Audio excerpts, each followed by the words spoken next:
Hey guys, welcome back. Today is Wednesday, I'm going to my work right now. For those who are new on this channel, my name is JC, I live in China, I teach kids English in China, and in this video today I want to tell you a little bit more about my job. I want to show you how this teaching English happening without even speaking Chinese. I cannot speak Chinese at all. And I want to tell you what are the requirements for this job and what you can earn here in China.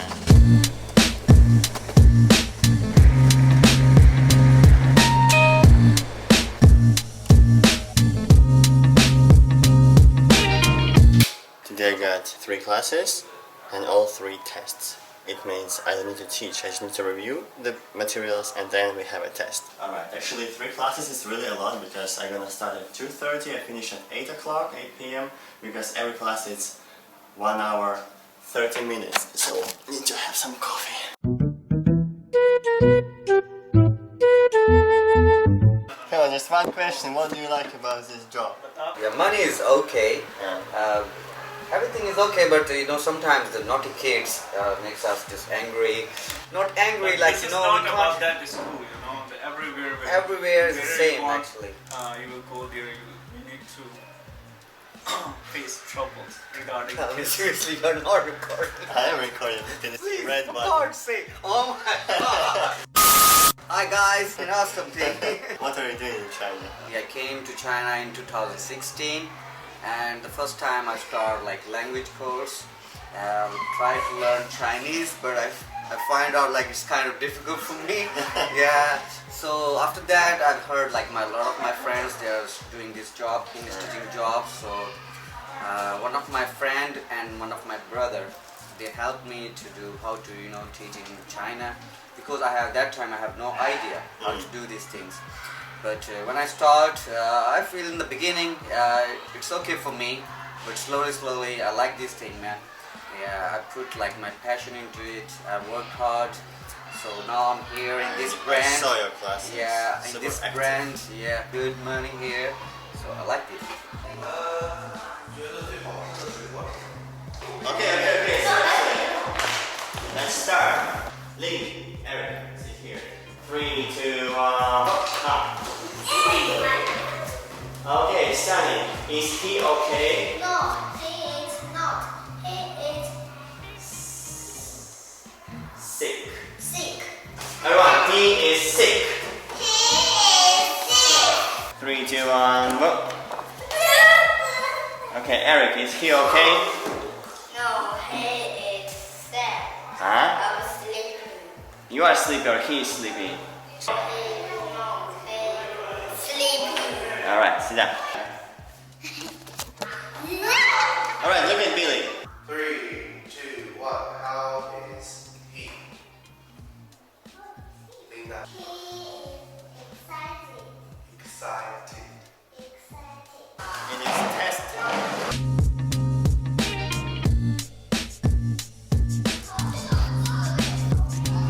Write your names. Lee, listen.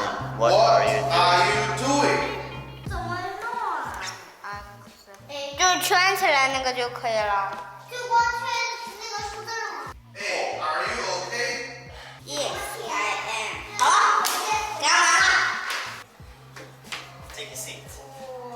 What? We're going to have a second part of the test. I'm going to ask you some questions. Please tell me the truth, okay? And you ready? How is he? He is sleeping. He's sleeping. The doctor was knocking. This is my classroom. Classroom rules. These are also classroom rules. And this whiteboard, we write down their names, we give them stars, this kind of encouragement. After we finish a class, we will give them some kind of cards. Those cards they can exchange when they get enough to some toys or whatever they want. We have lots of stuff to exchange. Okay, the small kids, they are coming. Guys, let's go dance, come on. Alright. I think it's been 2 or 3 or even 4 days since I started that video, but I didn't finish because I was quite busy with my classes. Then I was busy just out of work. Today finally I have a day off and I want to finish that video by telling you about work requirements, about the salary, about different workplaces.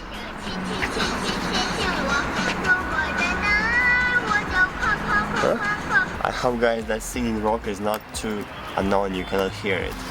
Alright, speaking about the work, you saw my class by the way, right? That class was pretty easy because the kids, they've been studying already for several years. They know the rules, they can sit well, even though they mostly don't sit well, but still, they're not that young, they're not babies, they're not crying. The youngest kids I've taught, they're like 2.5 years old and they constantly crying, calling their mom, dad. Okay, now let me tell you about the workplaces. There are 2 main workplaces in China for English teachers, 2 of the most popular. The first one is a training center, like the one I work in, like I showed you just now, and the second one is a kindergarten. The first difference between these 2 workplaces is the schedule. If you speak about the training center, we work from Wednesday to Sunday, and mostly all training centers work in this schedule. From Wednesday to Friday work week, we work from 2 p.m. to 8 p.m. Saturday, Sunday, during weekend we work from 8 a.m. to 6 p.m. and we have lunch 1 hour or 1 hour 30 minutes. But when we speak about kindergartens, teachers work there from 8 a.m. to 4 or 5 p.m. mostly, from Monday to Friday with 1 or 2 hours break. Alright, the second difference between these 2 workplaces, it's amount of students in each class and duration of the class. If you speak about training center, there are mostly from 5 to 10 students per class, and each class it's 1 hour and 30 minutes class. Like 40 minutes, then 10 minutes break and 40 more minutes. If we speak about kindergartens, there are mostly from 25 to 30 or 35 students in each class, and every class just 25-30 minutes. But they have classes every day from Monday to Friday. Okay. So tired to sit there and this singing rock. There it is. It's quite annoying. Okay, the next thing what I want to tell you is about salary. I wouldn't say there is a huge difference between salaries in a kindergarten and a training center. It's up to you. If you have experience in teaching kids, if your English is good, if your accent is good, you will get good salary. It depends on your experience again, and depends on whether you are a native speaker or not. If you're a native speaker and you have experience, you can get salary from 20,000 RMB per month up to 35,000 RMB per month. If you are a non-native speaker, your salary can be from 10,000 RMB per month up to, I think, like up to 22,000-25,000 per month. Again, depends on your experience, depends on your accent. This thing is so heavy. Okay guys, but if you don't have any experience, don't worry about that, because mostly all the schools, all the training centers, they are willing to hire teachers, give you some trainings to teach you how to teach kids. It's not a big problem at all. If you wanna prepare a little bit in advance, you can get one of these TESOL certificates. You can learn how to teach kids, small kids. Alright, the next thing what I want to mention, it's requirements, but requirements not for this job but for the visa. I cannot tell you for sure because I just don't know. You better ask immigration lawyer or immigration agency, because it depends on the country where you're from, also depends on your education and your experience. Alright, I finished with this all information, and right now I'm going to May 4th Square because just several days ago I bought my first drone, and I'm going to go to May 4th Square, which is the most popular touristic area in Qingdao, and I'm gonna fly in there. Black Chinese subway, so clean always. Here we are, May 4th Square. This is the main touristic place in Qingdao. You see that red sculpture? Lots of people know that place. Right behind me, there's Qingdao government building. Okay, I think I'm gonna try to fly a kite at here. Not sure it's a good idea because Chinese really like to fly kites. It's kind of sport or even part of culture, and there are so many kites right now in the sky. Probably you cannot see because camera cannot pick it up. Here is the one. There is second one.